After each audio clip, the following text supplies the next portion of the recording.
Hi, I'm Dr. Dinah Hill. Thank you so much for joining me with Your Life in Process. And if you want more, if you're interested in applying these processes to your daily life, join me at my membership, More Life in Process. At More Life in Process, you will get meditations for you to practice at home. You'll get extra bits from the episode that maybe got recorded after the fact. You're going to get PDFs and handouts, things that you can use to apply your daily practice to your life. And I can't wait to see you there. $5 a month, $50 for the year. You can go to yourlifeinprocess.com to sign up.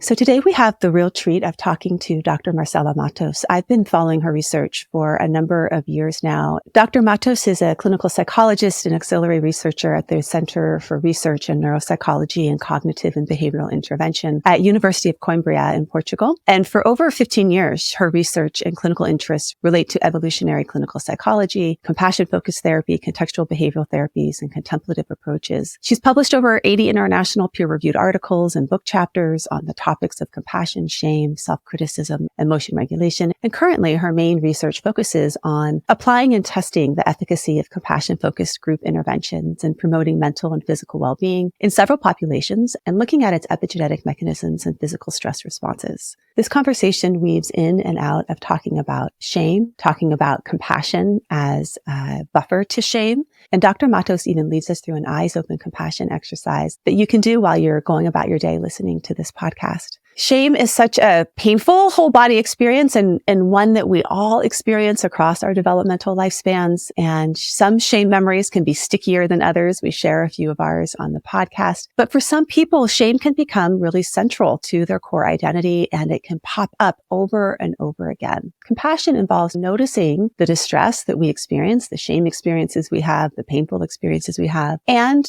responding to it, approaching it rather than avoiding it, and taking some action that is helpful. Compassion is not as much a feeling as it is a motivation to offer help. We can offer our help to others or offer our help to ourselves. And it's different from something like pity, where pity may be looking down on somebody saying, oh, you poor thing. Compassion is more about rolling up your sleeves, getting in there and doing something to be helpful. Compassion is not always being nice or being agreeable. It's more about coming from a wise, strong, courageous, and committed self. A self that wants the best for you and wants the best for others. And sometimes that's not always easy, doesn't always feel good, but it does in the long run make us stronger, make us more courageous. So I think you're going to love this conversation with Marcela Matos, all about shame and compassion and where she's taking it out in the world. And I will see you on the other side with your compassion practice for the week.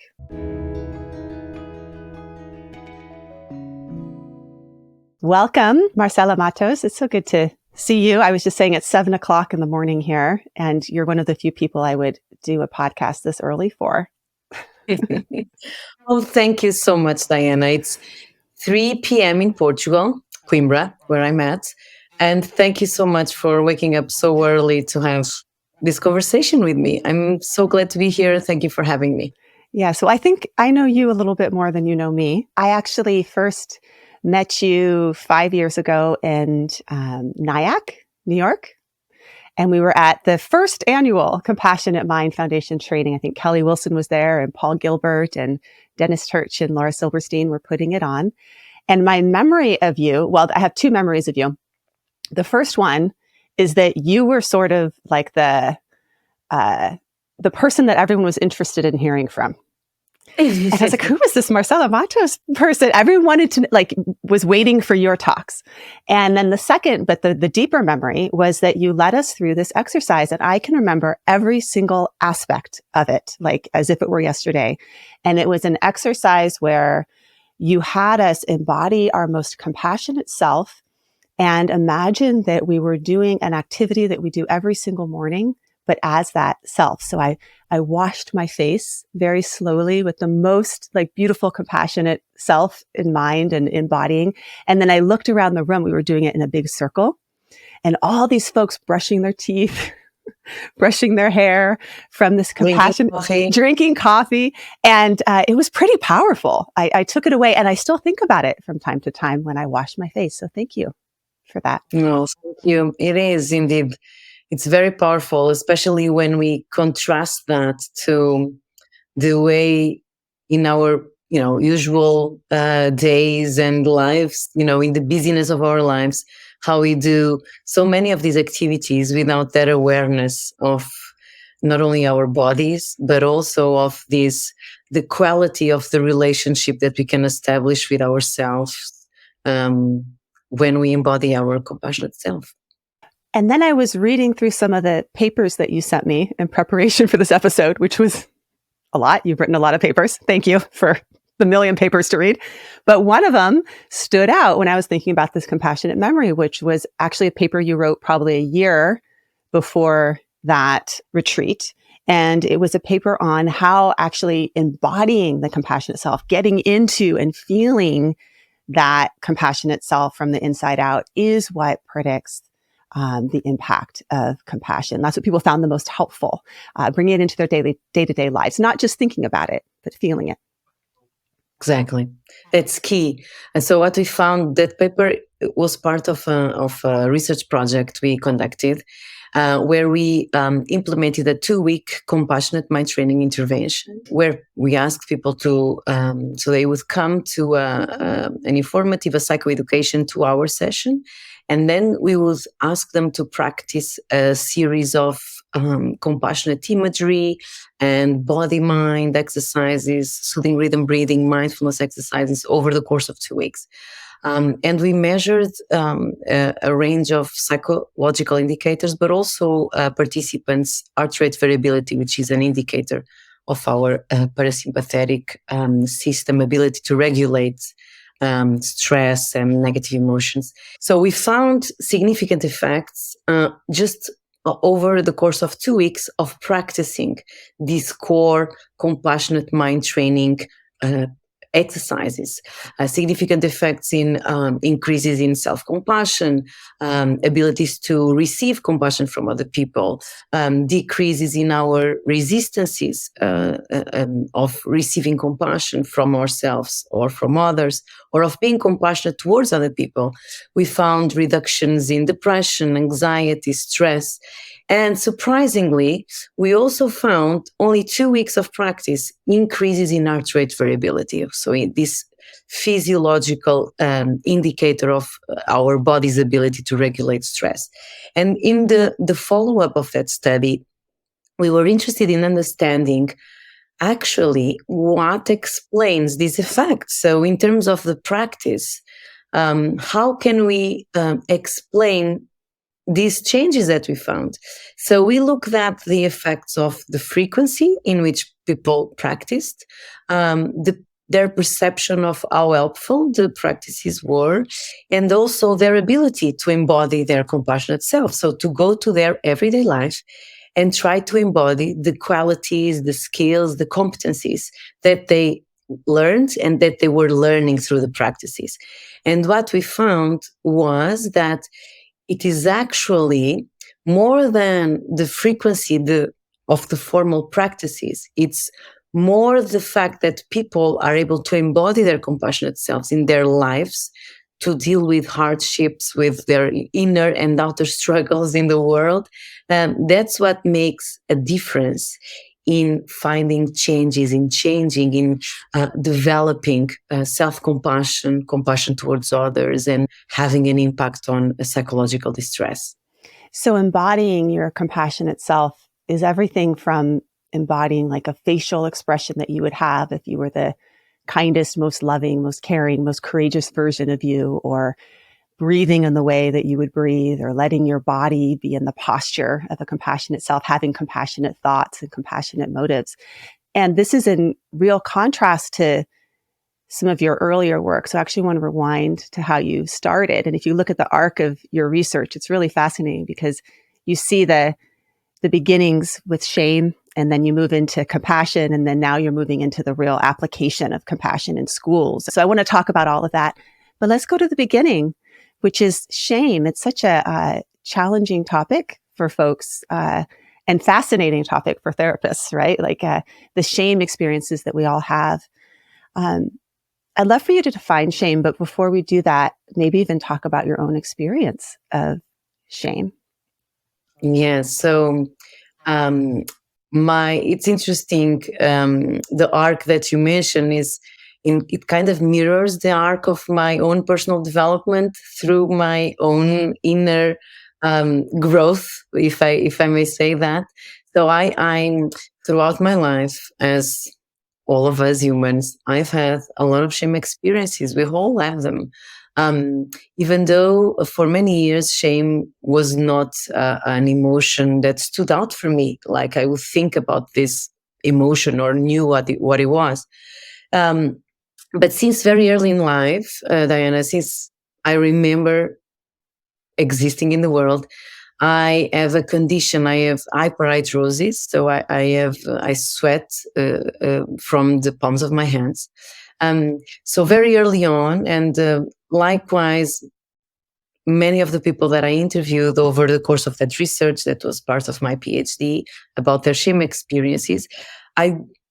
If I am to choose the most significant shame experience, I struggle with that. So I have a set of, like, it's almost like a mixture of experiences all related to this bodily characteristic of mine, and these experiences entail this perception that, for example, when other people would unintendedly or intentionally touch my hands, they would immediately withdraw. So I would feel disgust from other people when I would touch them, or they would touch me.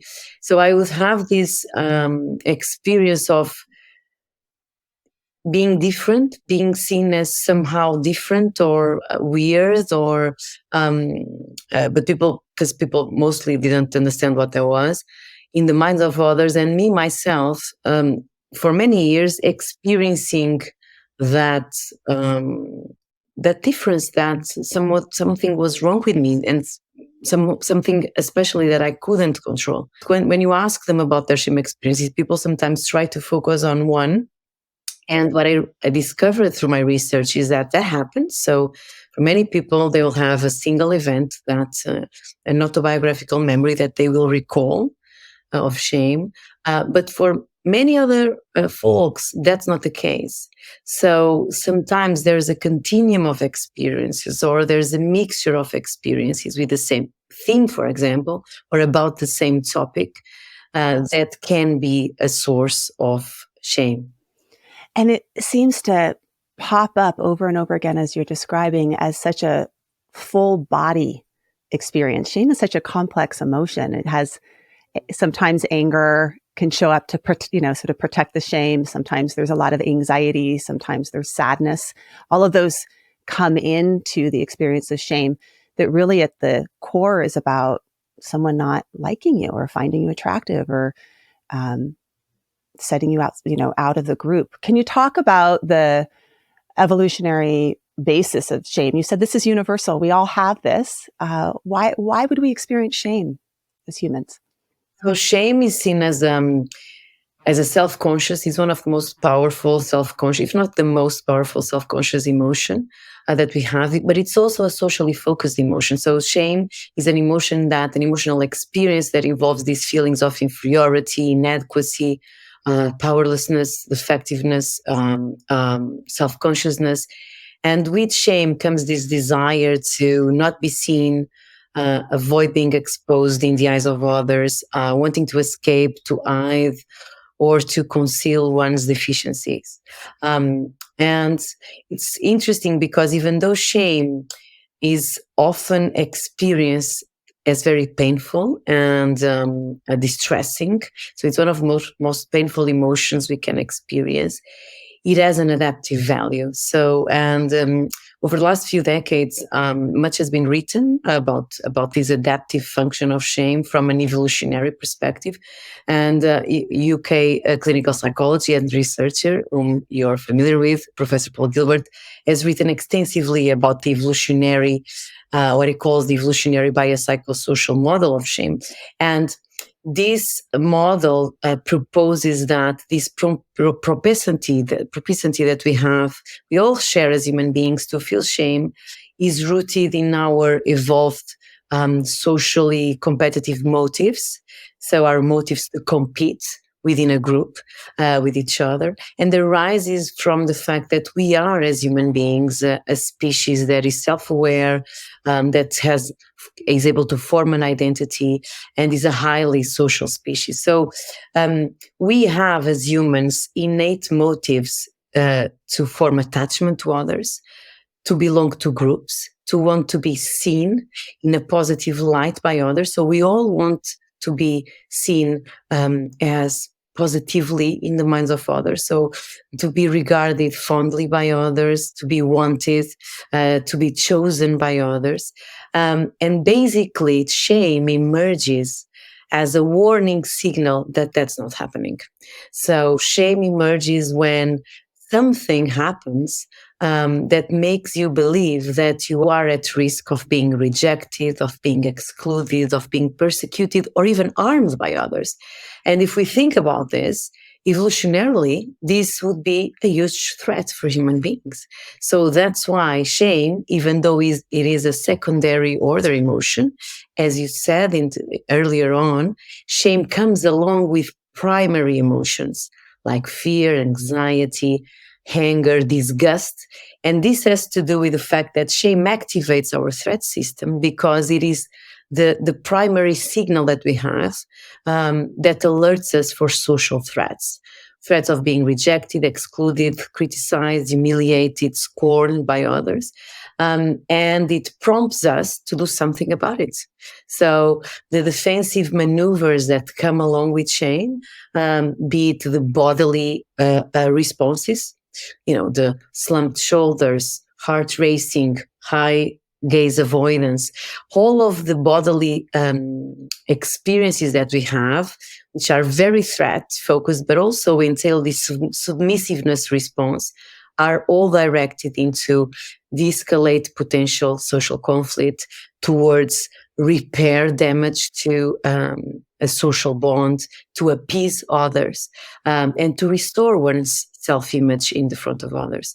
And the behavioral responses that come along with shame, such as hiding, submit to others, escape, withdraw from the situation, all of those are part of this defensive repertoire that it's activated when shame is triggered.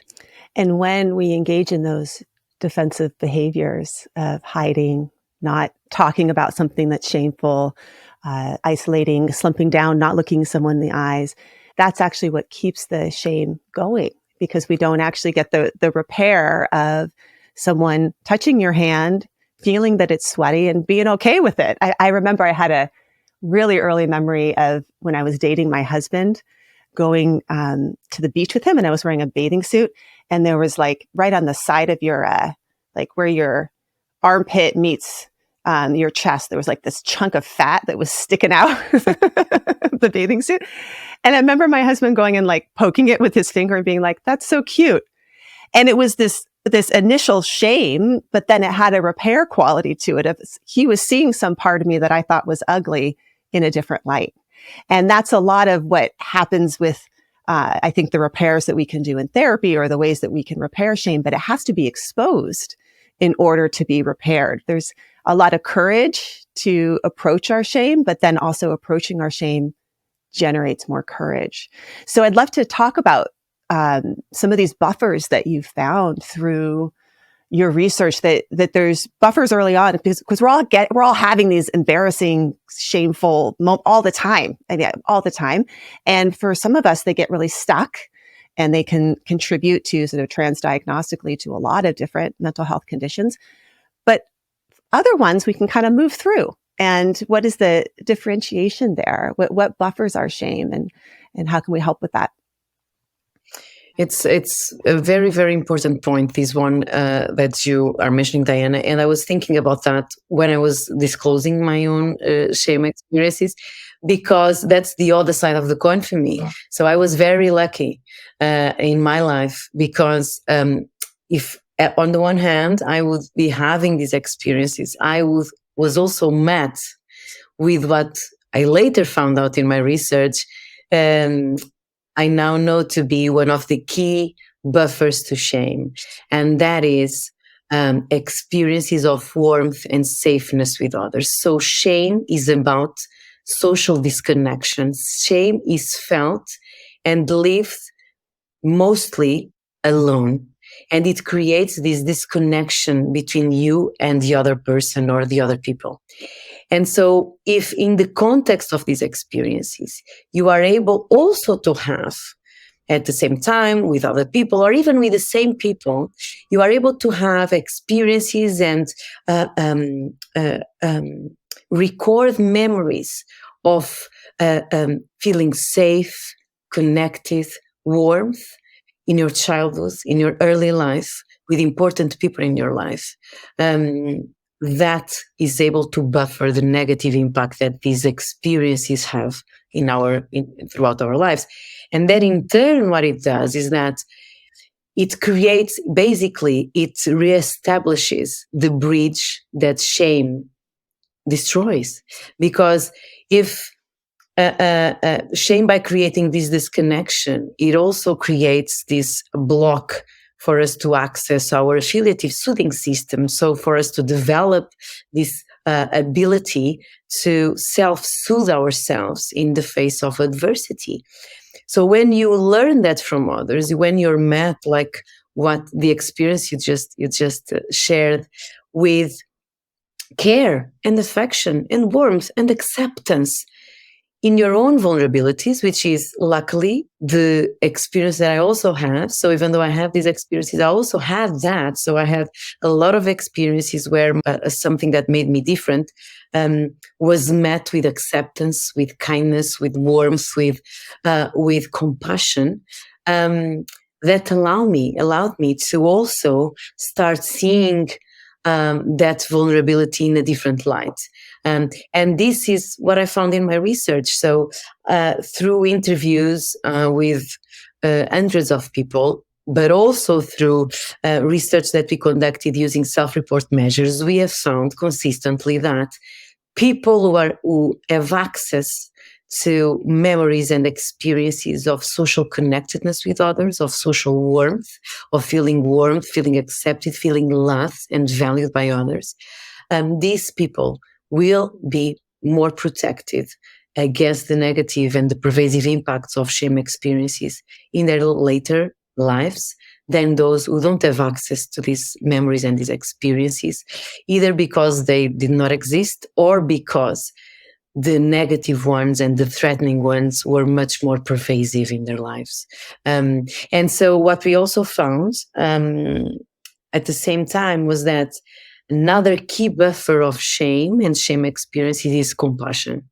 And this is also related to these memories of warmth and safeness, which we know that may be key in developing these abilities that we can develop and cultivate within ourselves to be compassionate. We conducted a study with my colleague Stan Steindl at the University of Queensland, Australia, where we found that compassion is also a key buffer against shame experiences.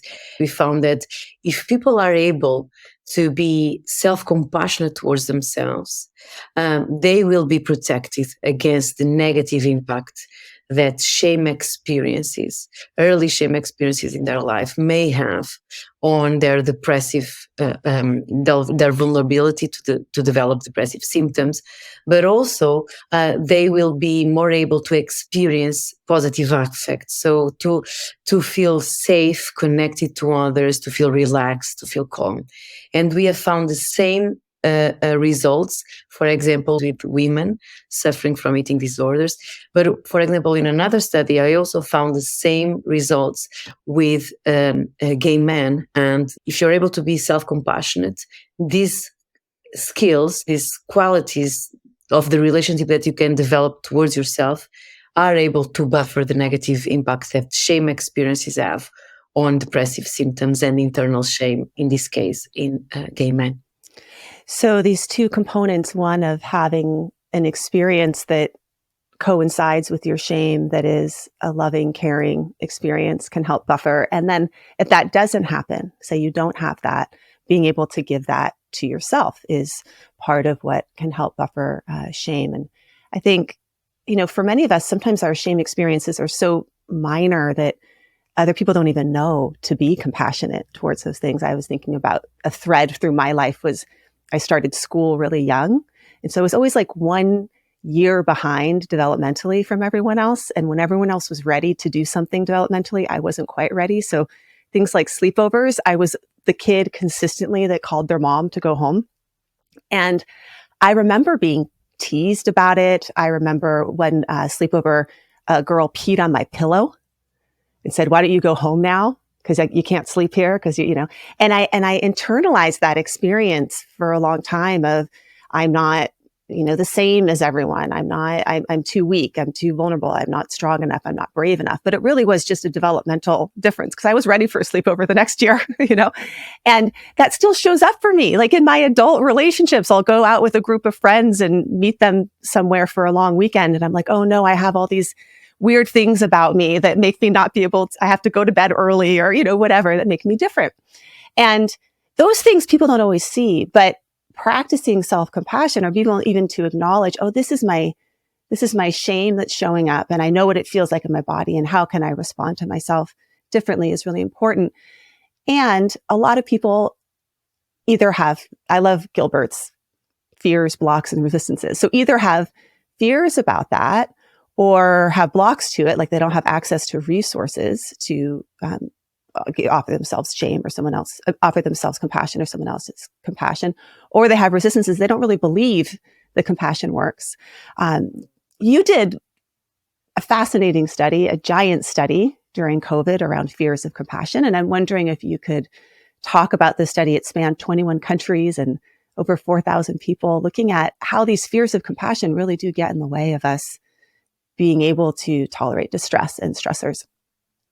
That's so important, isn't it? Because people live these experiences usually in secret. So secretly, they don't disclose them. We don't go to other people and we talk about our shame and our shame experiences. And when for my PhD many years ago, when I did all the interviews with hundreds and hundreds of people from the general population and also from a clinical population, patients, most people, I was the first person who they ever disguised for. I would say the vast majority of people, I was the first person they for the first time they disclosed their shame. And so this is a very important point because usually if we share this with others, we are met with compassion. We are met with acceptance, not criticism. So we are able to repair what happened and uh, um, integrate it in a different way within ourselves. So that's a key point, and this is very important. But also, shame experiences block in a way, so they inhabit it. They inhabit our abilities to activate compassionate motivational systems, and those that in turn, so then fears of compassion in turn, they increase our vulnerability to psychological distress. So you can see how hard this can be for people. So we, in the beginning of the pandemic, we thought that it might be interesting because we were experiencing for the first time a global threatening event. Nothing like that had ever happened to us globally as human beings. So what I thought was, what if we use this opportunity to conduct some compassion research? So the idea behind this whole project was to look at how compassion and fears of compassion, social connectedness, how these will be related to resilience, well-being, or psychological distress in the context of the pandemic. So this started as a very small idea, Diana. So this was supposed to be a small project involving, 3 or 4 countries. But how the compassion community is. So, as I started, contacting people, more and more people became interested. And in a time where we were all, closed and isolating from each other within our own homes, we became glued together and connected through this compassion. I was going to say, project. These compassion researchers were hungry to offer compassion, and doing this project, I'm sure, gave them actually alleviated some of their distress. Exactly. So we came together and this project became a huge project. So it involves 44 researchers around the world, 21 countries, so 23, but we had to exclude two because of low numbers. And basically what we've been doing is mapping throughout the pandemic. So we've already collected 5 assessment moments. The final one, we are in the process of collecting it. And we are mapping basically how compassion and fears, what's the role of compassion and fears of compassion and of social connectedness in the context of the pandemic in relation to our well-being and our psychological distress. And in regard to fears of compassion, what we found was that if we have these fears, these resistances, or these blocks to compassion, be them in regard to ourselves. So being fearful of being compassionate towards ourselves, or being fearful of being compassionate towards others, or of receiving compassion from other people, we will be more vulnerable to experience depression symptoms, anxiety symptoms, or stress in the context of the pandemic. And we will also be more vulnerable to feel less socially safe. So fears of compassion include things like, I'm afraid if I offer compassion to another person, they're going to become dependent on me. Or I'm afraid if I receive compassion from another person, I'm going to be dependent on them, or it makes me weak. Or I'm afraid of giving compassion to myself because then I'll just become lazy. So these are some of the fears in those 3 flows of giving, receiving, and offering yourself compassion. Exactly. So you can be fearful of compassion for many different reasons, and these are usually related to perceptions that you've developed throughout your life, experiences that you've gone through, lessons that you've learned from your significant others that made you believe that if you are compassionate towards others or towards yourself, or if you receive compassion from others, bad things can happen, or you do not deserve compassion, or some people can't even notice their own suffering. So how can they be compassionate towards themselves if they are not sensitive to the suffering? So fears, blocks, and resistances of compassion can be in relation to this ability to be sensitive to the suffering in ourselves or in others, or on the other hand, to act towards alleviating or preventing that suffering. So these two sides to it. And what we also found in this study is that not only these fears of compassion make us more vulnerable to psychological distress and less psychosocial well-being, but they also magnify the impact that the threat of COVID-19 has on psychosocial well-being. So what this means is that if you are afraid of compassion or resistant of being compassionate towards yourself, towards other people, or of receiving compassion from others, you will be much more vulnerable to be affected by the negative impact that the pandemic may have, could be having on your well-being. You would be more vulnerable to feel depressed, to feel anxious, to feel stressed out, to feel isolated from others and not connected to others. And the key finding here, at the same parallel to this, is that this effect was universal throughout the 21 countries. What this means is that regardless of individual differences between the countries in levels of depression or anxiety or compassion or fears of compassion or the lockdown measures that were being implemented, this magnifying effect of the fears of compassion was consistent throughout the 21 countries around the world. Which is an indicator of the universality of our need for compassion as humans when we're going through something really hard, whether it's globally or within our little families. We're doing sort of what you begin to do in therapy. There's a bit of an intervention just in the psychoeducation aspect of all of this, but there's also interventions that you're doing with compassionate mind training that really help people begin to take in compassion, embody compassion, and give compassion. And I want to offer some of those to our listeners, like you offered to me on that, my face washing activity. So that's one thing that people can just do is pick an activity. They do it every day and do it with compassion and tenderness and love and care and really with a desire to be helpful to yourself. That's the motive of compassion. But do you have another one that is simple that people could do in their life to increase either self-compassion or giving compassion or their ability to receive compassion from another?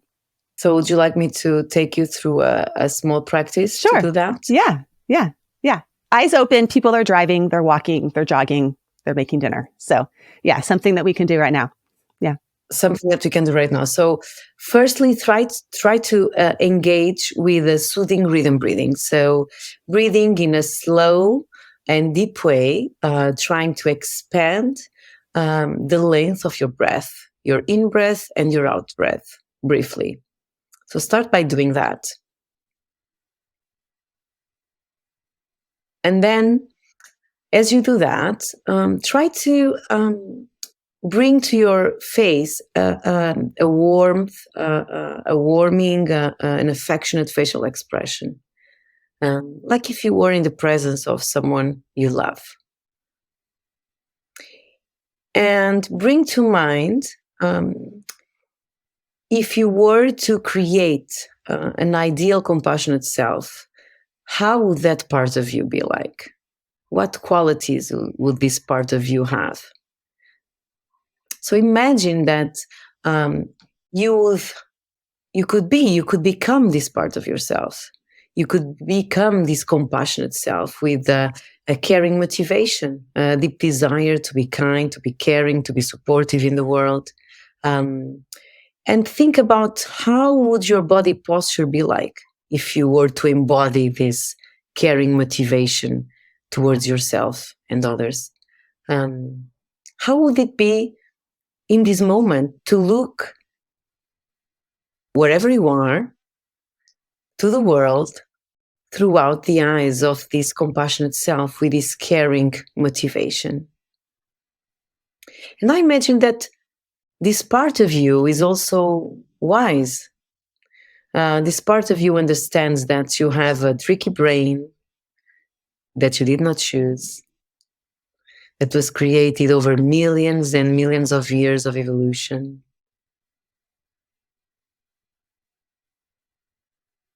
And imagine how would it be to look through the eyes of this wise version of you into the world and into yourself,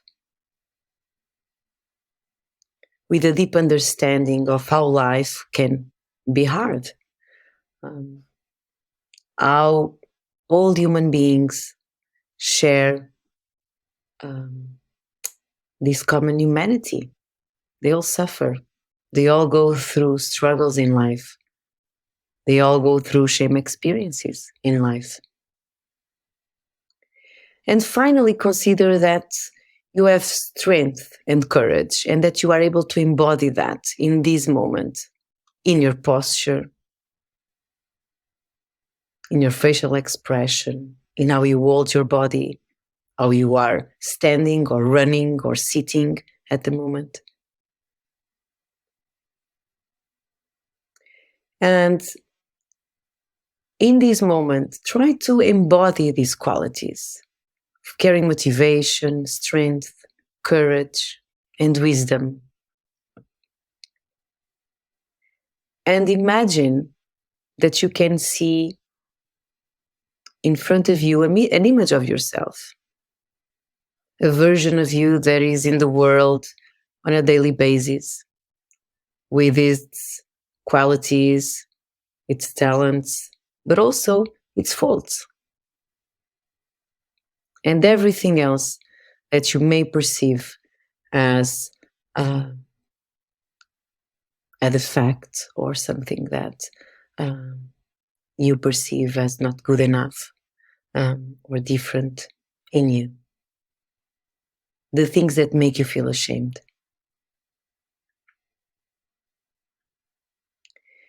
And try to look at this version of you that encompasses all of this. The aspects that you love about yourself, but also everything else that you don't like about yourself, because those are the parts that are mostly in need of your compassion.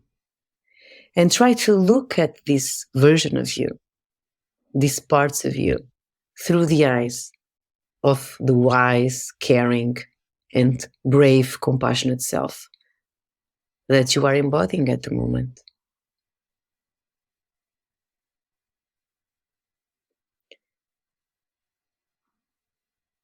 And try to offer yourself compassion in this moment.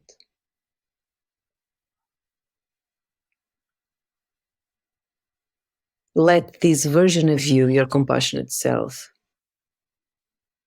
who knows and has a deep understanding of all the struggles you've been through, that you know that this version of you knows that each day you're in the world trying to do the best you can. And this version of you that is able to accept and not judge and tolerate and embrace all the parts of you, all the bits of you that you wish did not exist.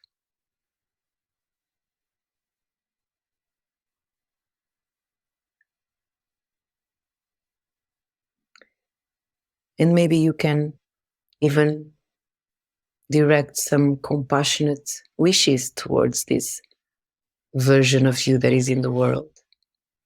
And you may say out loud or to yourself, may you be well. May you accept yourself. May you cope with life's challenges. May you be happy.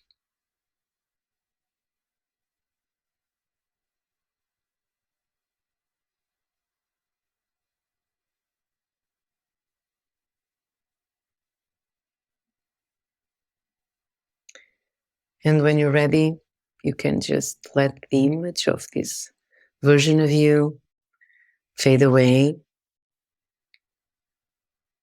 And maybe you can still hold on to your compassionate self for a little bit longer.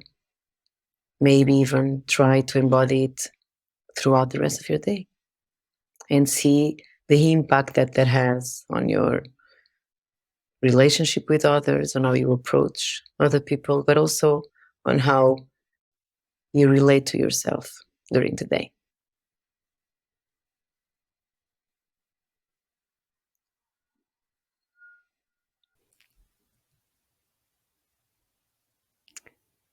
Thank you, Marcela. That was beautiful. I really did it with you. I hope the listeners that were listening were able to really do it too. And what was interesting is in viewing myself from my compassionate version of myself, I could even, when you said those parts of you that you feel shame around, I felt that twinge of the wince factor around those parts. It's such a insidious thing, that shame, right? And even when looking at it from my compassionate self, maybe some of the listeners might not even be ready to embrace that. That's sort of the next step, right? But just staying a little bit longer with those parts is the first step, and being able to view them from your compassionate self and just note them, notice them, there they are. And then maybe after doing that for a while, you could move a little closer towards them and offer them an embrace or care. But I really appreciated that. It was really beautiful. And so something like that is part of this mind training that you take people through. This is just one aspect of it. There's many different parts and pieces. What are some of the other things that you do with folks in compassionate mind training? So we have a few interventions ongoing. So compassion mind training basically comprises the core components of compassion focused therapy. So it's part of compassion focused therapy, but it can be applied in group settings and to non-clinical populations. So it entails a set of body-based practices, such as the importance of postures, compassionate postures, facial expression, the use of voice tones, So body, mind practices.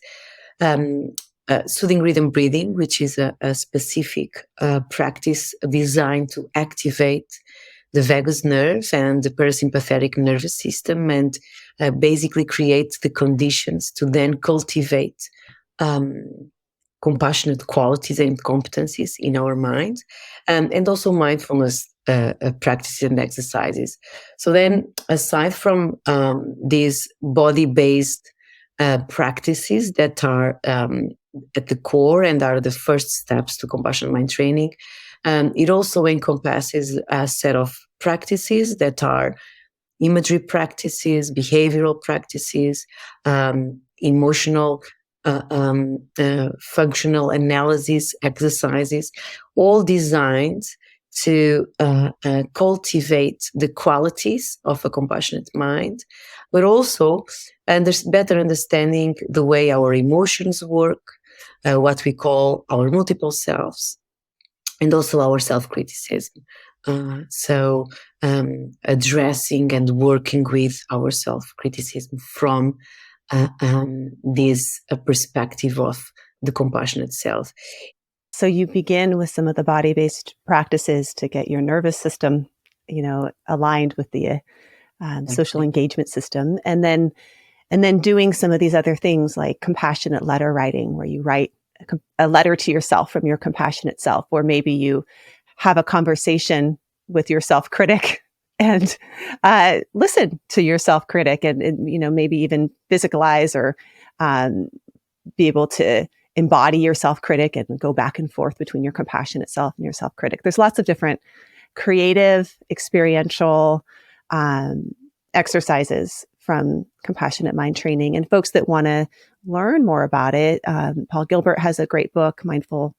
Oh gosh, it's just Mindful Compassion. Mindful compassion. Mindful Compassion. And then obviously I'll link to a number of your research studies that, from a research perspective, give you a little bit of a taste of what the intervention is. But you're now using this type of intervention with schools. And as we close, I just want to get a sense of where is your, we've talked about this arc of starting with shame and then identifying compassion may be the antidote to shame and some of these difficult experiences we have, and now applying it in the world. So can you just talk a little bit about where your research is headed for those that are interested in hearing how this is going to get out there to help people?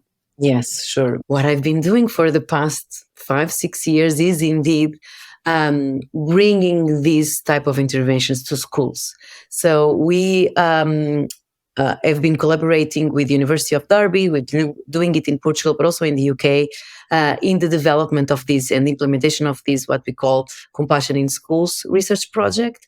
And this project entails applying. So we developed in collaboration with the UK team, Professor Francis Maratos in the UK at the University of Derby, Professor Paul Gilbert, and ourselves in Portugal. We developed a compassion mind training intervention for teachers, and we've been implementing it over the past few years. And also, this project aims not only at targeting teachers' well-being and emotional regulation skills, compassionate abilities, but also the pupils and the parents. So it takes a whole school approach and tries to target the whole school community. And the results we have so far are very encouraging and promising. So we've done a pilot feasibility study in Portugal, but also a randomized controlled trial that has found that this intervention for teachers is not only well accepted by this population, but is also effective in reducing burnout, which is a huge problem for teachers, stress, depression, anxiety, reducing fears of compassion, and also in improving well-being, in improving positive affect, feelings of safeness, vitality in the school environment, but also in promoting compassion. So self-compassion, but also to be compassionate towards others around them. And this is very important because this means that this can have an impact on the whole school context. So currently we are in the process of studying the impact of this intervention applied with pupils and parents.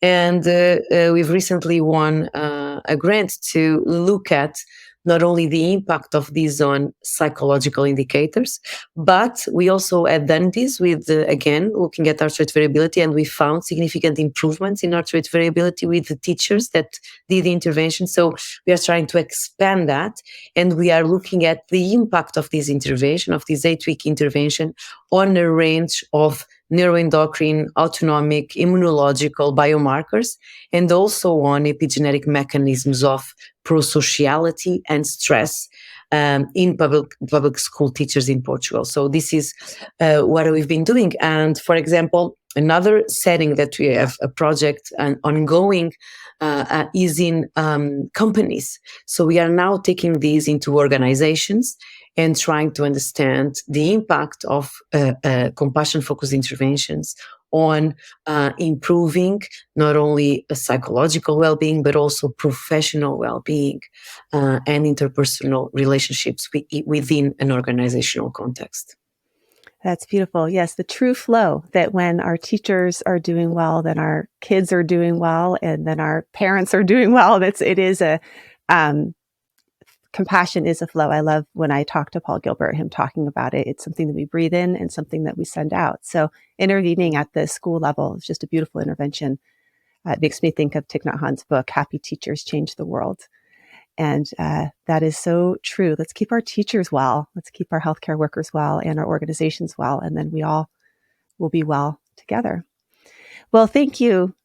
This has been such a treat. I so appreciate you taking this time, and extra special that you led us through a compassion intervention, that we're hearing it from the source. Hi, I'm Dr. Diana Hill. Thank you so much for joining me with Your Life in Process. And if you want more, if you're interested in applying these processes to your daily life, join me at my membership, More Life in Process. At More Life in Process, you will get meditations for you to practice at home. You'll get extra bits from the episode that maybe got recorded after the fact. You're going to get PDFs and handouts, things that you can use to apply your daily practice to your life. And I can't wait to see you there. $5 a month, $50 for the year. You can go to yourlifeinprocess.com to sign up. That's a big part of the passion that I have for what I do. So this contact with the participants and with the people is key for me. So good. It's I learned so much from this, from running these groups and from the experiences of these people. So I'm always so grateful, and I feel so blessed to be able to do this with them. So so thank you, Diana. Thank you, because it was a true pleasure to be here talking to you a little bit about the work I've been doing. Wonderful. Thank you, Marcela. Thank you.